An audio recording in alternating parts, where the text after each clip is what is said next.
बातमी आहे आंबेगाव येथून।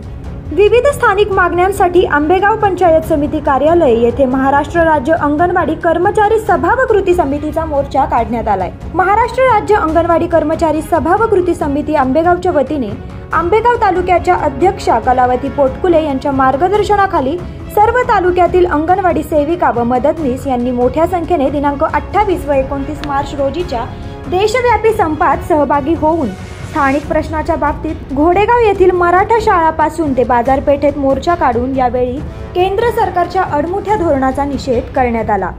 तसेच पंचायत समितीच्या कार्यालयाबाहेर बसून देशात महागाई वाढल्याने देशाचे पंतप्रधान नरेंद्र मोदी यांचा देखील अंगणवाडी सेविकांनी निषेध केला। या प्रसंगी कविता काळे, उषा चासकर, बेबी पोककर आदीसह अनेक अंगणवाडी सेविका तसेच मदतनीस मोठ्या संख्येने उपस्थित होत्या।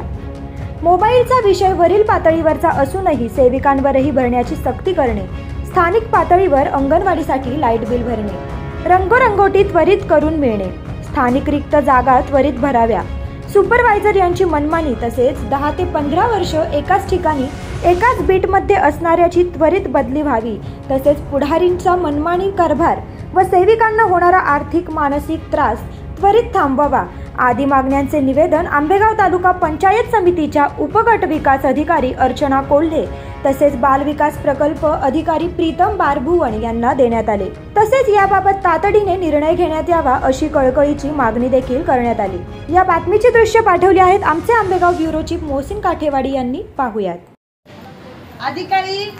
अधिकाऱ्यांवर कंट्रोल करत नाही आणि अधिकाऱ्यावर कंट्रोल केलं नाही, सुपरवायझरनं तिथं भ्रष्टाचार केला की मग पुढारी मात्र गोरगरिबांना दंडके द्यायला तयार होतात।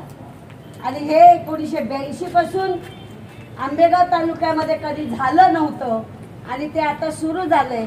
तरी मी तो कोण राजकीय नेता असेल राजू घोडे त्यांनी समोर यावं आणि त्याचं उत्तर मीडियमसमोर त्यांनी आम्हाला द्यावं अशी मी त्यांना विनंती करीन।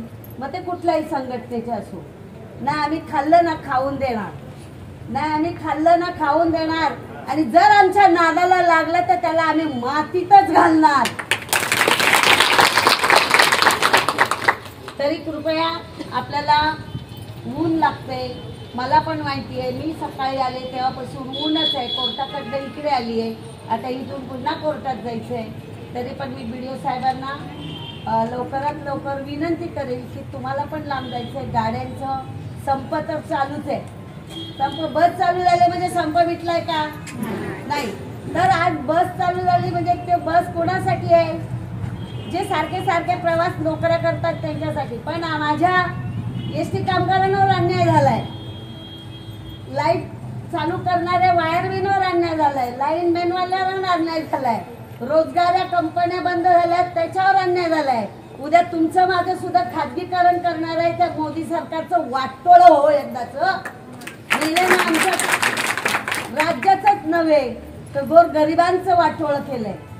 ज्यांना मिळतो तो चोराला मलिदा, जे मोठे मोठे आहेत व्यापारी, कंपनीदार, भांडवलदार त्यांच्यासाठी सगळं काय केलंय। पण तुम्ही शेतकऱ्यांपासून तर अगदी 15-20 हजाराच्या नोकरीवाल्यापर्यंत जर पाहिलं तर त्यांचं या मोदी सरकारनं वाटोळं केलंय। गॅस त्या दिवशी कुठंतरी मी ऐकलं 26/7/2013 मोदी म्हणत होता गरिबी हटली नाही, गरिबी हटली नाही। यांनी काय गरिबी केली हो? 2013ला गॅस कसा होता आणि आज गॅस कसा आहे? मग गरिबी ह्यांनी घटवली की त्यांनी घटवली? म्हणजे 2013ला गॅस कसा होता? मोदींनी गरिबी हटवली की वाढवली? मग या मोदी सरकारचं काय करायचं? अच्छे दिन आले, काय आले? अच्छे दिन आले बरे। कसे अच्छे दिन? जो एसीच्या कारमध्ये फिरतो, जो भ्रष्टाचार करतो, जो 2 नंबरचा धंदा करतो त्यांना